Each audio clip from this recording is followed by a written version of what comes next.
Hey everybody, it's Taylor the Daily Geddon, and I just want to remind you guys again to please subscribe.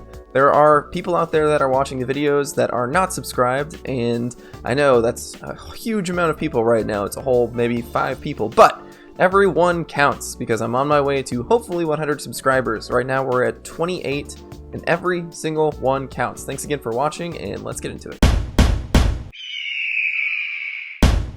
So this episode, we're going back to something that I tried to tackle at the beginning of this channel, which honestly was a massively daunting task, and that is HR 1, or the For the People Act, this time of 2021.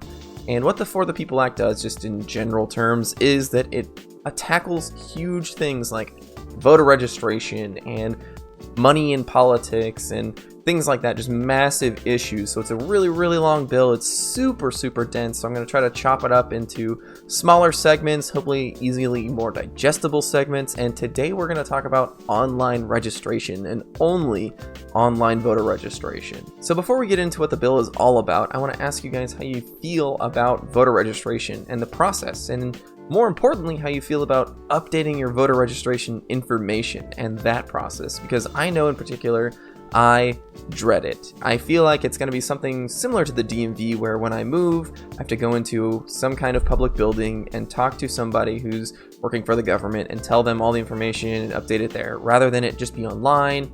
I sign into some portal and tell the state, this is where I'm living now, this is where I want to vote now, and then they handle it and take care of it. That would be a massive convenience increase. And honestly, in times like this, when we're, in the coronavirus and there's a bunch of people out there getting sick and we're doing all this 6 feet, social distancing, that type of thing, this is a huge boon to making sure that people are staying home and not going into even more crowded and public spaces. Personally, that's how I feel. If you guys have a different feeling, if you feel like this is the way it should be or whatever, let me know in the comments about how you feel about updating your voter registration information. Subtitle A Part 1 of HR 1 is the part that tackles online voter registration, and first and foremost, it requires every state has some kind of online voter registration. Not every state has that right now, which you would think in this day and age, with all the internet being used just about in everything that we do, you would think that we would have online voter registration easily accessible to anybody that wants to use it, and that is not the case. And I know as soon as I say online voter registration, as soon as people start talking about online voter registration, we immediately jump to security. And this part tackles that as well. Like regular voting, you're going to have a signature attached to your online application. You can port it over from the DMV application that you signed for your driver's license. That's explicitly stated in the bill if you don't want to provide a new one. You also have the option of providing a brand new electronic signature at the time of your voter registration, your online voter registration application.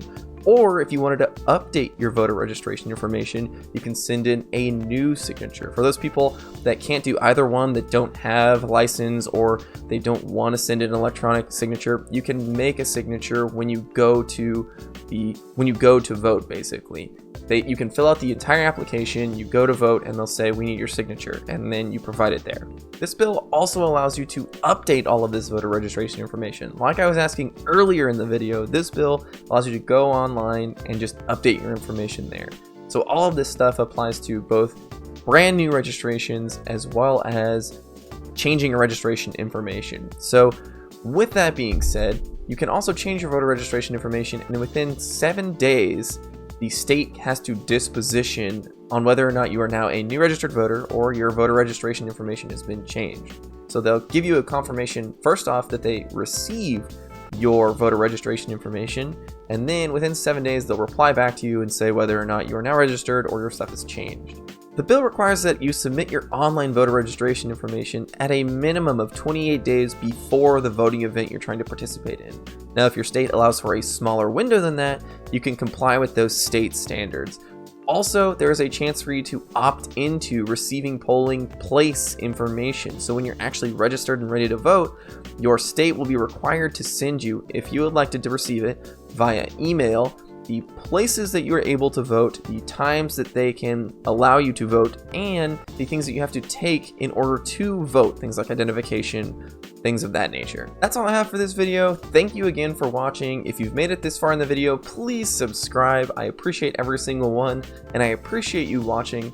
Let me know in the comments how I did, if you liked the video, if you like this type of content, if you want to hear more about HR1, if you don't want to hear more about HR1, let me know what you guys are thinking. I appreciate every single view, all of the support, everything. Thanks guys, have a good one.